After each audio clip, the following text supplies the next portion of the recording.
Wisconsin. Mr. President, I come to the floor today to speak to the same topic that my distinguished colleague from South Dakota was talking about.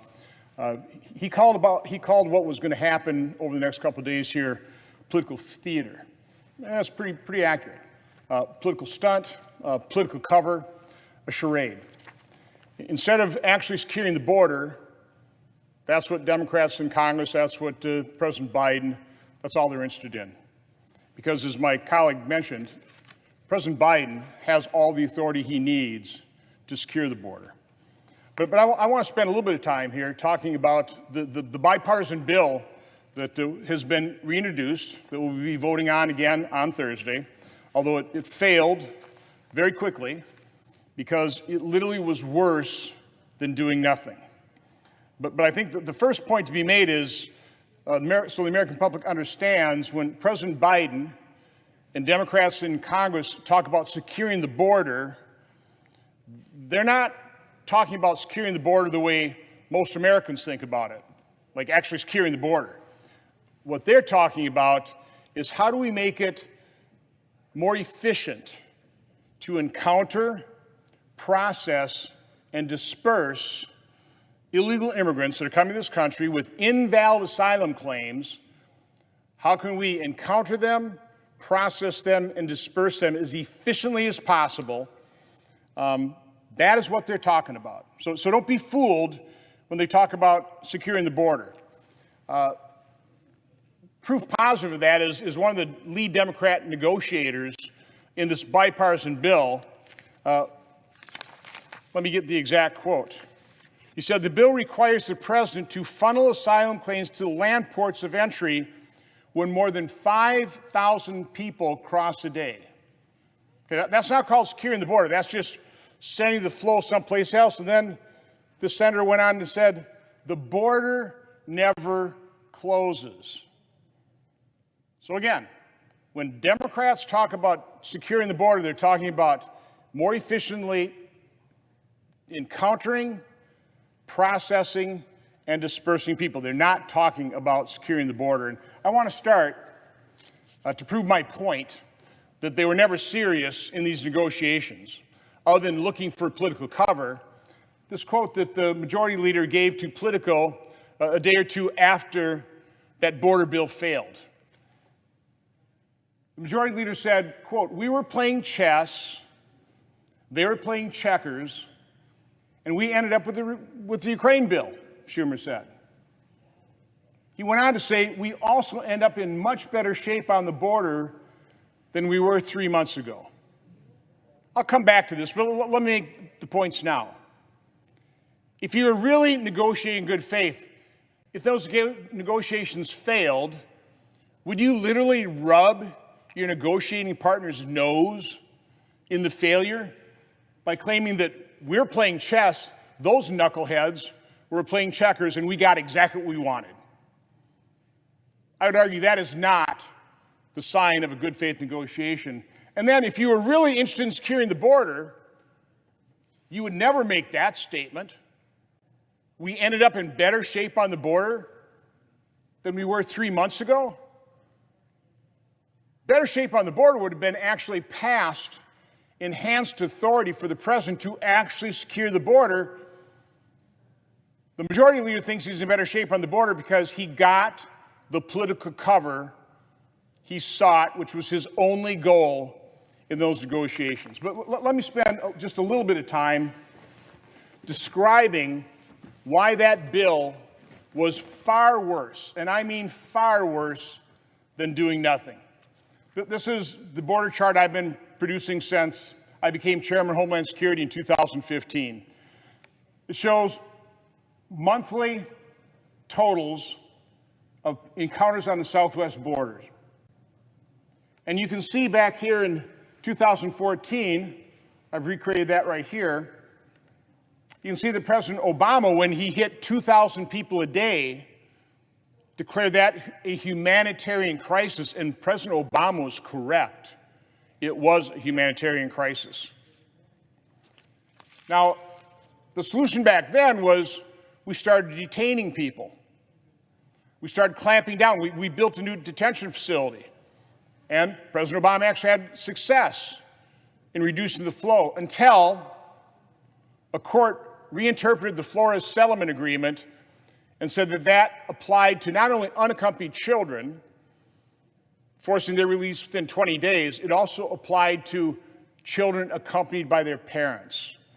That was the one court decision that did weaken a presidential authority. But the fact of the matter is, even with that weakened presidential authority, because of DACA, which sparked all this, and President Trump faced his border crisis, almost 5,000 people a day in 1 month, he used the presidential authority that the Supreme Court in the 2018 decision talking about the Immigration Nationalization Act said that current law exudes deference to the president in every clause. It entrusts to the president decisions whether and when to suspend entry, whose entry to suspend, for how long and on what conditions. It thus vests the president with ample power to impose entry restrictions in addition to those elsewhere enumerated in the Immigration Nationality Act. So obviously, President Trump was able to use existing authority. He closed the border in 12 months. 12 months. Not through any help by Congress passing a law, by using that authority that the Supreme Court said the law exudes deference to the executive. Well, when President Biden came into office, he blew the border wide open. How? He did it by using that exact same executive authority that exuded deference to the president. He used that deference. He used that authority, and he blew open the border, and we see the catastrophe that has resulted. Now, the problem with this bill is it codifies most of President Biden's open border policy. It sets thresholds at 5,000, at 4,000. And I'll talk about those in greater detail. But thresholds to do what? Supposedly to secure the border. No, it doesn't really secure the border. Again, it sends those individuals to the ports of entry to have their asylum claims adjudicated in a Rube Goldberg type situation. It spends almost $20 billion, this bill. $20 billion. Primarily, again, to accomplish the Democrats' definition of securing the border, which is to more efficiently encounter, process, and disperse illegal migrants that do not have valid asylum claims. That's what this bill does. It builds more detention facilities. It hires a small number of Border Patrol agents, 425, but it hires over 4,000 asylum officers to, again, adjudicate these claims. And they use a new standard now. It goes from a significant possibility that these claims are valid to a reasonable.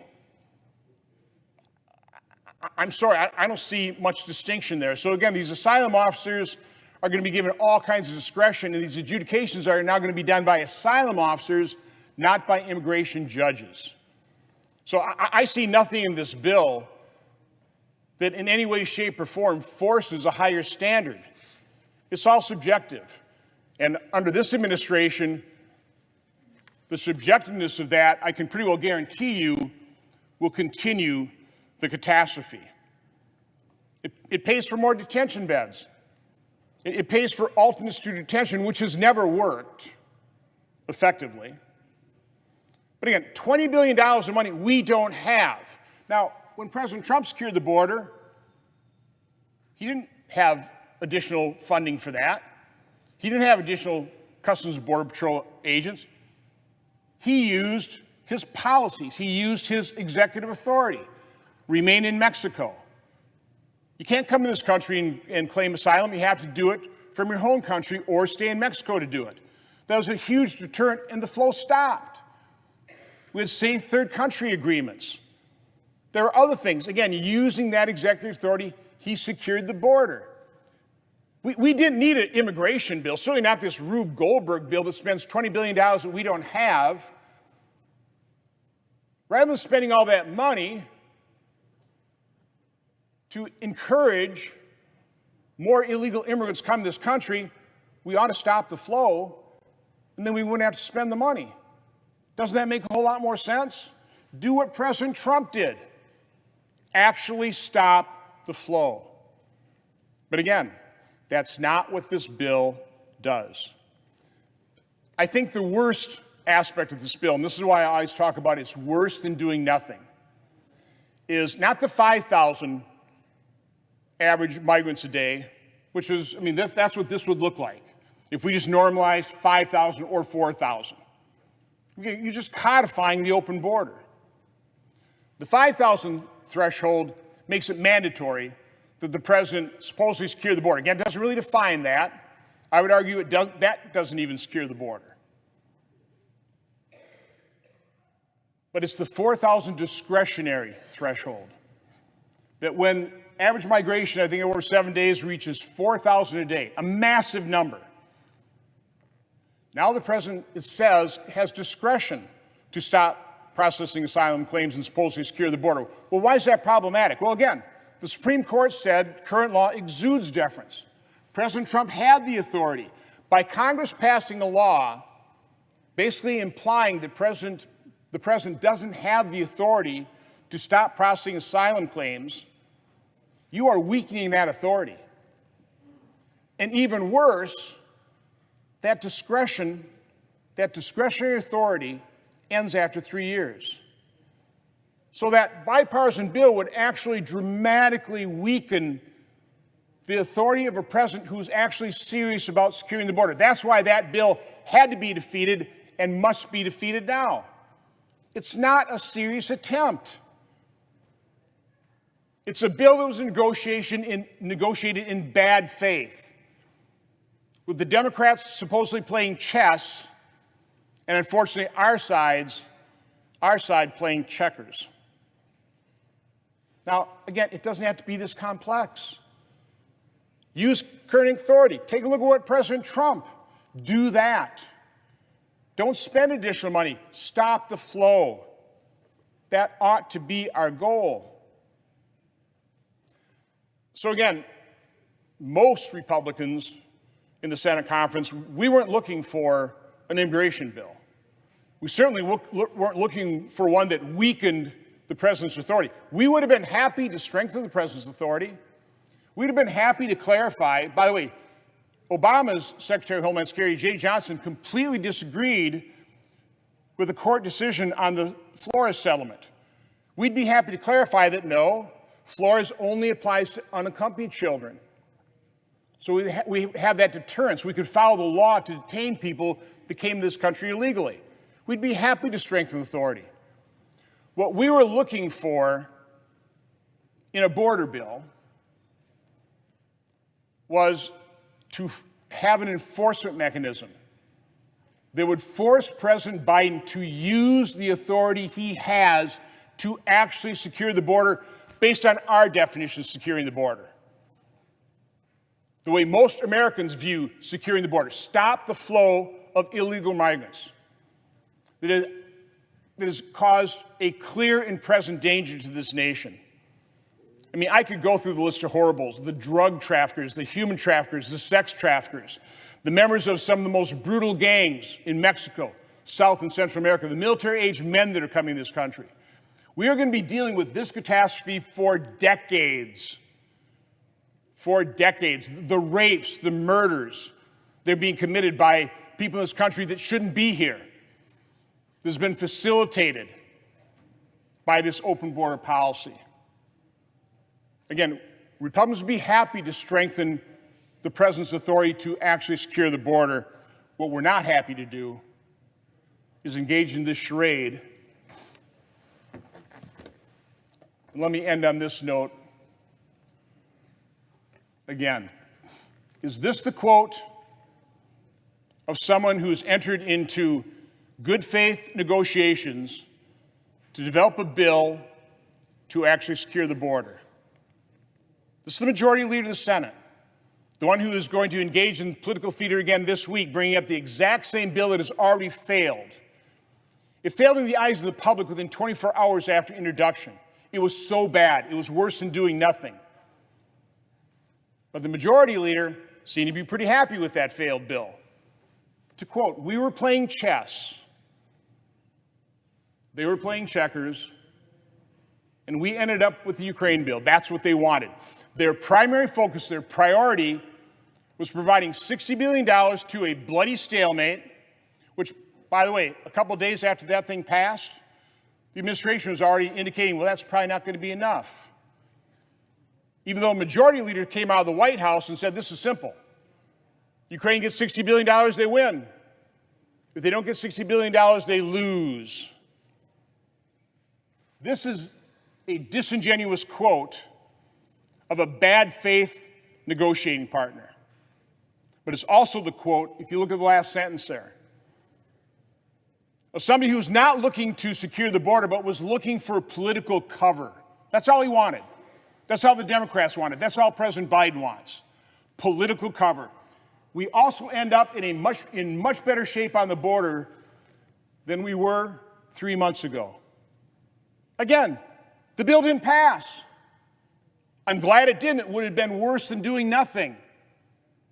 But they didn't get a bill to supposedly secure the border, and he's happy about it? He's got a big old Cheshire cat grin on his face. We were playing chess, they were playing checkers. We got exactly what we wanted. $60 billion to secure another country's border, and we can keep our border wide open. We can allow this flood of illegal migrants coming to this country because we don't care. We want an open border. We know we caused this problem. All we want is political cover, and we got it. We're in a lot better shape. Passing nothing. Not strengthening the president's authority to close the border, not having an enforcement mechanism to force President Biden, who wants an open border, to use the authority to secure the border. No, they got a bill that they're going to bring up again. It will fail. They're going to play political theater. They're going to use political cover, and they're just happy as a lark. They think they have political cover. I am hoping that the American public is paying attention to this charade, to this political theater, and recognize that President Biden and his colleagues in the Democrat Congress want an open border. They caused this problem, and they will do nothing to secure it. With that, Mr. President, I yield the floor.